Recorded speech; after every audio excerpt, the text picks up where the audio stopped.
दोस्तों, आप इस वीडियो में कुछ ऐसे सीन देखेंगे तो इस वीडियो को पूरा जरूर देखें और हमारे चैनल को सब्सक्राइब करना ना भूलें।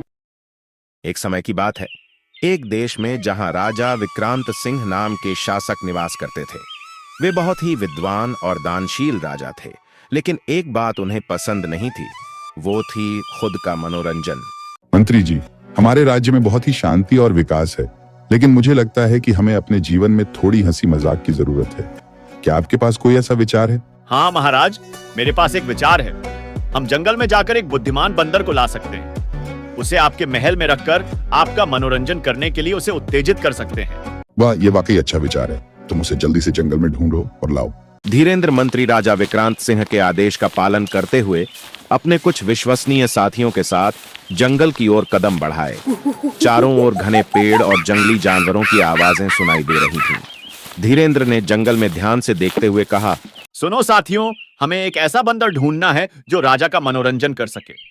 ये आसान काम नहीं है, क्योंकि हमें एक विशेष और बुद्धिमान बंदर की जरूरत है। सभी साथी धीरेन्द्र की बात सुनकर सतर्क हो गए और जंगल के अंदर खोज शुरू की। चलते चलते वे एक बड़े पीपल के पेड़ के पास पहुंचे, जहां एक बंदर खेल रहा था। वह बंदर बहुत ही चंचल और बुद्धिमान लग रहा था। अरे, यह बंदर तो बहुत ही खास लग रहा है, इसे ही राजा के पास ले चलते हैं। बंदर ने भी धीरेन्द्र को देखा और उनकी ओर कूदते हुए आया। बंदर ने उत्सुकता से पूछा, आप लोग कौन हैं और मुझे क्यों बुला रहे हैं? हम राजा विक्रांत सिंह के मंत्री हैं। हमारे राजा को तुम्हारी जरूरत है। वे चाहते हैं कि तुम उनके महल में जाकर उनका मनोरंजन करो। राजा को हंसी मजाक की बहुत जरूरत है और हमें लगता है कि तुम उन्हें खुश रख सकते हो। तुम्हारे लिए महल में बहुत सारी सुख सुविधाएं होंगी और तुम्हें किसी भी चीज की कमी नहीं होगी। ठीक है, लेकिन मुझे कुछ खाने को दोगे तो ही मैं चलूंगा। बिल्कुल, महल में तुम्हें सबसे अच्छे फल मिलेंगे। चलो, हमारे साथ चलो। इस प्रकार धीरेन्द्र मंत्री ने बबलू को अपने साथ महल की ओर ले जाने का निर्णय लिया और वे सब राजा विक्रांत सिंह के महल की ओर चल पड़े।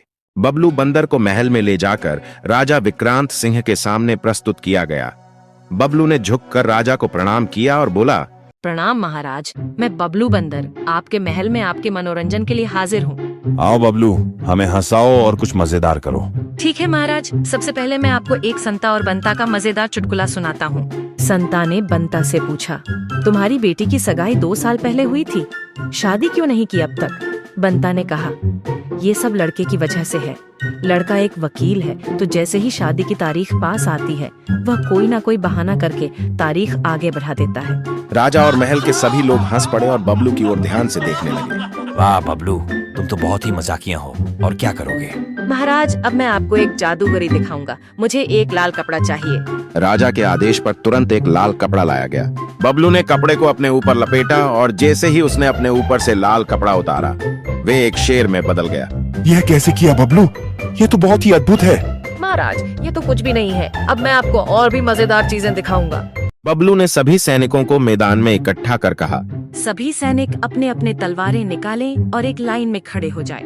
सभी सैनिक बबलू की बात सुनकर एक लाइन में खड़े हो जाते हैं और बबलू ने उनके सामने में खड़े होकर कहा, अब देखो महाराज, मैं एक एक करके इन तलवारों पर कूदूंगा।